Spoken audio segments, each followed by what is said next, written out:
Hey folks, welcome to the Triple T Thursday. For those just joining us, that's Tools, Tips, and Talk, where we'll discuss info for the knife maker. Today, in this episode, I'm going to take you guys through my Damascus etching process. This has changed a lot over the years. I don't think I've done a dedicated video on this in a really long time. Not that wasn't part of another series, so I figured I would do one for you today. Let's go right down to the table and take a look.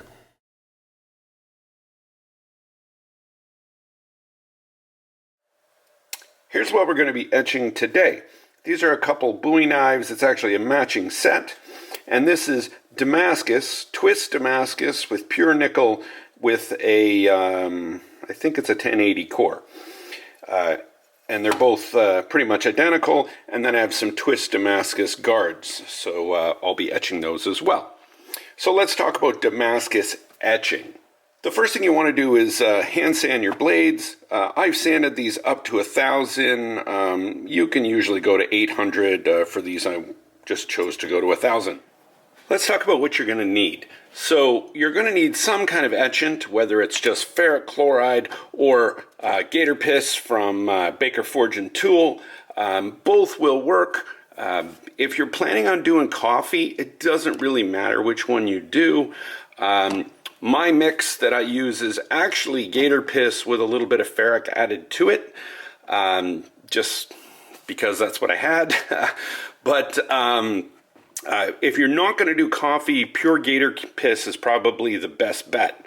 It leaves a really nice finish on the 15 and 20. If you're going to do coffee afterwards, you can really do either one because you're going to be taking most of those oxides off before you do the coffee. You're going to need some distilled water to rinse your blade before you put it in the acid and just rinsing stuff off. You're also going to need some kind of neutralizer like Windex or baking soda or something like that to neutralize the acid. I always have Windex on hand, so that's what I'm going to use.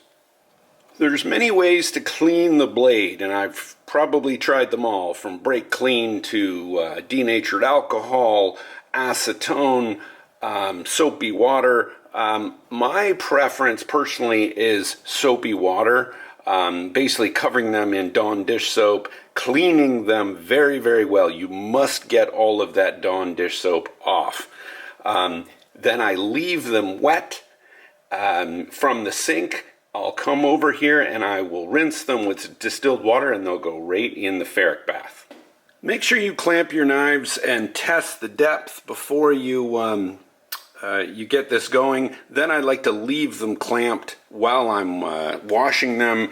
I don't have to touch them that way. I'm only touching them to rinse them and clean them. You'll notice I have a hose clamped into my tank. This is an air hose. It just lets a little bit of air into the tank.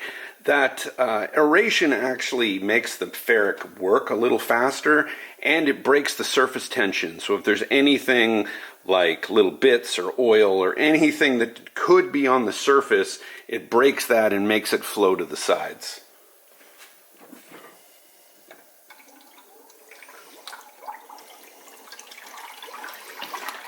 And that's about how I will have it running when we do the bath. So this tank is the equivalent of probably around 5 to 1 ferric. So 5 distilled water to 1 ferric. And that's what I like to use. If you use ferric that's too strong, it will etch faster, but it will be a little blurrier. Slower etches are better. So we're going to do 3 5-minute etches, and we'll see how we do. So I've got my blades and my guards all cleaned. Now I'm going to rinse them in distilled water and get them in the ferric.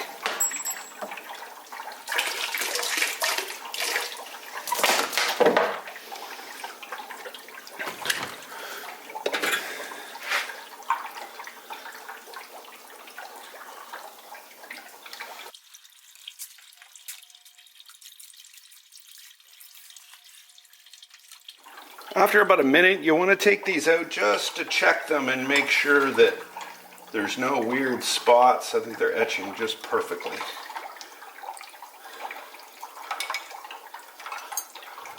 Yeah.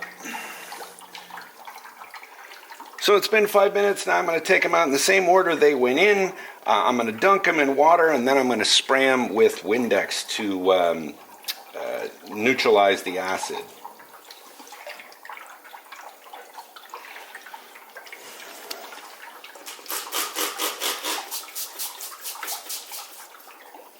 So those look really, really good. I have buffed the fittings before they went in, and those look just incredible right now.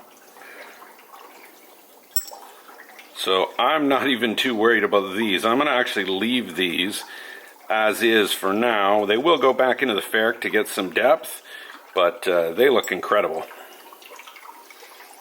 So the blades look pretty good as well. But now I'm going to take some 1500 sandpaper and I'm going to clean all this off, and they're going to go back in.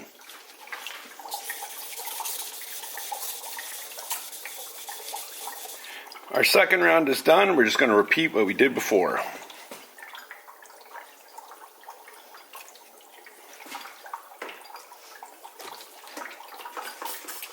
So I've done the third round. These are now going to get rinsed and neutralized. And then we're going to blow them off with compressed air, and then we're going to buff them.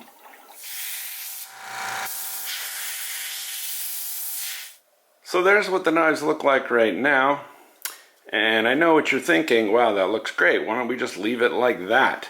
Right now it's got a matte finish. The oxides always make a kind of a dull black or dark gray. Right now it's kind of a dark gray. I would like it a nice shiny black, like black. So we're going to be doing coffee. And in order to get the 15 and 20 to say nice and bright, we're going to buff it.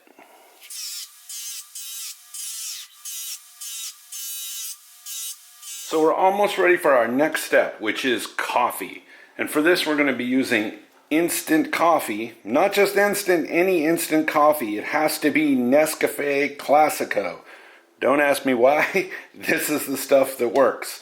So what we're going to use, ideally we like to use about 1 cup of instant coffee for every 2 cups of water. I'm almost out of this stuff, so I'm going to be using a little bit less because I'm using all I have. But hopefully we can make it work. It's really close. I think there's going to be about 5 cups of water in here. And we just need enough to cover the knives. I'm boiling water right now, so we're going to use hot boiling water. We're going to mix our coffee.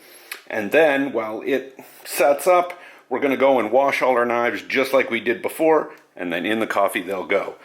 For at least 2 hours. It can be even 3.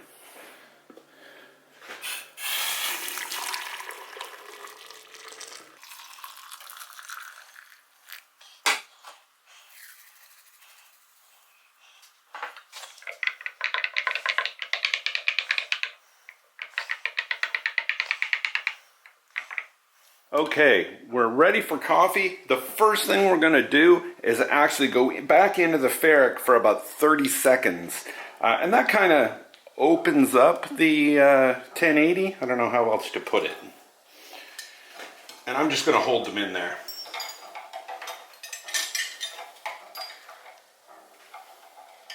All right, now these can go right in. No need to rinse them.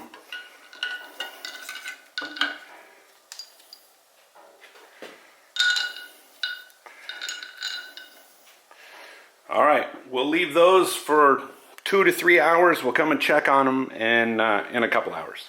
It's been over 3 hours. Let's check these knives. Oh, very nice. All right, we're going to get these rinsed off with clean water and then blown off with compressed air, and then we'll do our lock-in of the coffee. So I've got my blades dried off, and now I'm ready for the final finishing.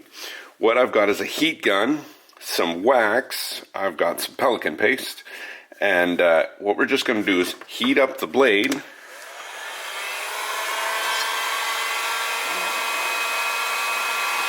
And apply some wax, and that will seal in the coffee finish.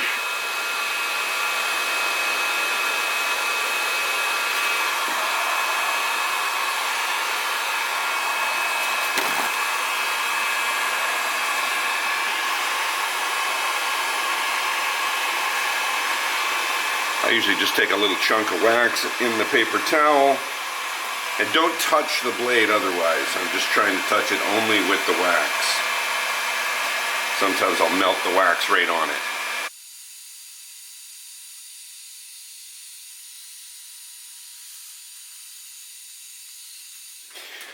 After the wax is set up for 5 or 10 minutes, I'll take some mineral oil and just put that all over the blade.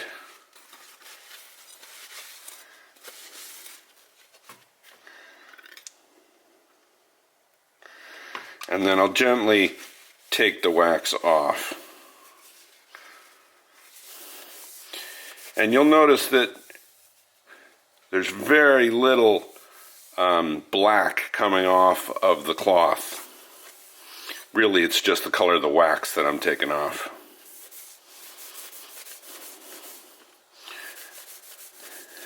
And I'm doing light presses and passes just to shine up the 15 and 20.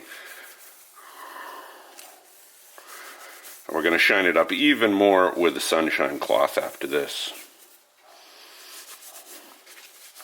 But the coffee is very durable at this point, and it does not come off easily on the cloth. We'll let that sit with mineral oil for about an hour. We're looking very good. The last step, I'm going to take a sunshine cloth, and I'm really just going to go over the 15 and 20 lightly. This does have a light abrasive in it. And I'm just gonna